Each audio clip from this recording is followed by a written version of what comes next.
Hey, what's up, everybody? This is Killing Monster, and I'm back. And yet again, I've got another Kerbal Space Program video. And in continuing with my Warhammer 40,000 kick, I took a little bit of a break with the Iron Man missile, but I wanted to actually get back into the air instead of building another ground vehicle of some sort. So, for my first little attempt at a Warhammer 40,000 thing, aside from the Valkyrie, which was more or less a fluke, I picked the Thunderbolt Heavy Fighter just because it looked like something that could actually fly relatively well. And today I've actually been watching a pretty interesting series. I'll leave it down in the description below, called Aeronautica, and it's by the channel Warhammer 40,000 Theories. And what it is they basically take some of the aircraft from the universe and they analyze them to see if they can actually fly. And surprisingly enough, they are actually, despite this thing being retardedly heavy, based on their calculations, they think they measured at like 70 tons. If the armor is actually as thick as it is in the universe and needing retardedly powerful engines. I think it captured the likeness pretty well, especially up here in the nose. It's got some of the sensors and cameras up front. It's got black and white, it's got night vision, and it's got regular daytime camera. It's also got a targeting pod slung on the underside, so that way it's actually got, no, I didn't have the radar receiver. You can actually use the targeting pod to target tow missiles, which I use to stand in for the air-to-surface missiles. Can't remember what they're called, but anyway. And this was actually partially inspired by the Marauder Destroyer, which I'll actually also link in the description, built by Jatois under the YouTube channel title Billy Wynn Jr. So I thought that was really cool, and kind of inspired me to build this. So I think I did a pretty decent job. The only thing I couldn't really do is replicate the armament for obvious reasons. Nobody I know of does las cannons, similar to how they're using instead of having a single large burst. Typically, the ones I can find either have one really big kind of artillery style burst, and then the other ones are all kind of like these little rapid fire lasers. So I didn't want those because they didn't fulfill the role. So I just gave this thing an extra pair of quote unquote auto cannons, which are really just a couple of M129 grenade launchers all stuck in the nose.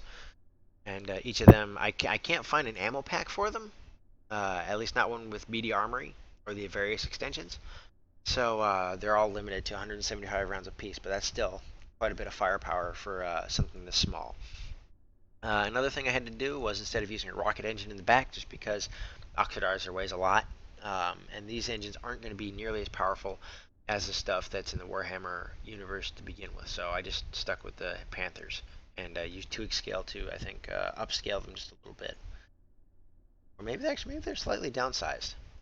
I don't know. I think I actually slightly downsized them. So I actually have my joystick hooked up, so I can actually fly this thing relatively easily today. So without any further ado, let's get this thing off the ground. So first thing I got is action button or action group 1 slaves to the engines. I'll go ahead and throttle down and actually show off a little feature I put in the nose here. This thing actually has rotating intakes, and all I did was take a couple of IR rotatrons and slave them behind the actual intakes to give the illusion that it actually is a spinning turbine. So we'll go ahead and turn the display back on. This is actually what it looks like from inside the cockpit. Actually, I think it looks pretty cool. It looks almost like a hot rod. So go ahead and use action group 2 to switch over to, let me see here, lock the camera so that way I'm not having to fly around like crazy. Turn the brakes off. Action group 2. Stabilizers are on. Go ahead and pull back on the stick. This thing actually takes off pretty easily considering how much it weighs. It weighs in total, I think, for its size, approximately 13 tons. So it's a pretty heavy duty thing. Actually has a pretty decent capacity and can fly around for about half an hour before having to land. And within Kerbal Space Program, that's actually pretty decent. We'll go ahead and actually accelerate up to its max forward flight. Given this thing's weight, it actually has a fairly low top speed of about 240 meters per second, and it's not the most maneuverable. But I want to approach a good combination of both functionality as well as visual accuracy and actual, like, I guess, attack capability, you could say. So yeah, this thing tops out at about in the neighborhood of about 250 meters per second. So we'll go ahead and use this to actually lock on to, we'll say, a radar array. Go ahead, lock target. Go ahead and switch over to the tow missiles, and we'll go ahead and give those a round or two.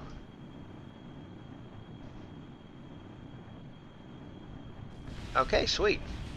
So that actually is pretty successful, and it should have destroyed it, I think. We'll go ahead and swing the camera around here, which it did.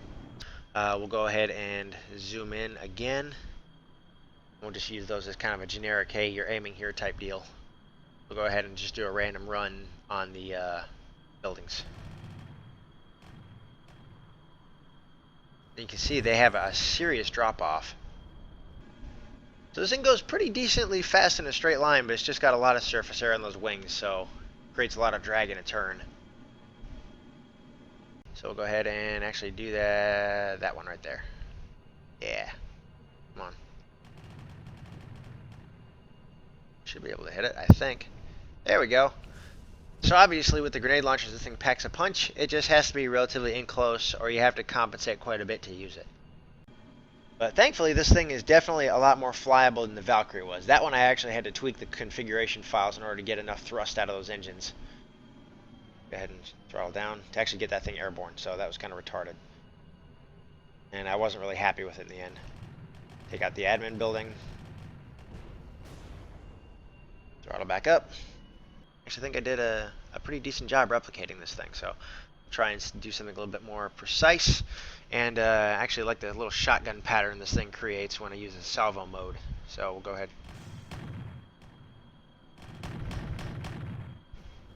I think that noise would actually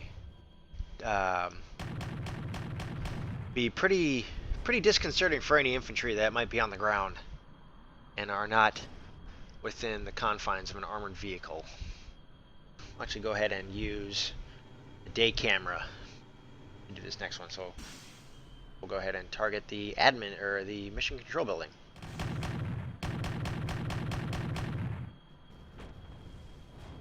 This thing can definitely dish out the power. And thankfully, because of the Kerbal Foundry's wheels, this thing actually has a pretty decent landing profile, which I am thrilled about. And I just have to be careful because the... Okay, well, it didn't quite work out the way I had, but I'm not exactly used to... There we go. Roll it back. Come on. Come on. Come on. Brakes, brakes, brakes, brakes, brakes. Okay. Yeah, this thing actually has a tendency to try and roll up onto its nose because of how far forward the center of mass is. But, you know, even then, these things I'm pretty sure dragged along the ground, but it didn't actually come off. So, unfortunately, that wasn't the most successful landing. I'm good at getting this thing into the air, not so much about getting it back down. That being said, you know, I hope you guys actually enjoy my interpretation of the Warhammer 40,000 Thunderbolt Heavy Fighter. So, as always, may you enjoy many rounds of destroying the Kerbal Space Center. See you in the next video.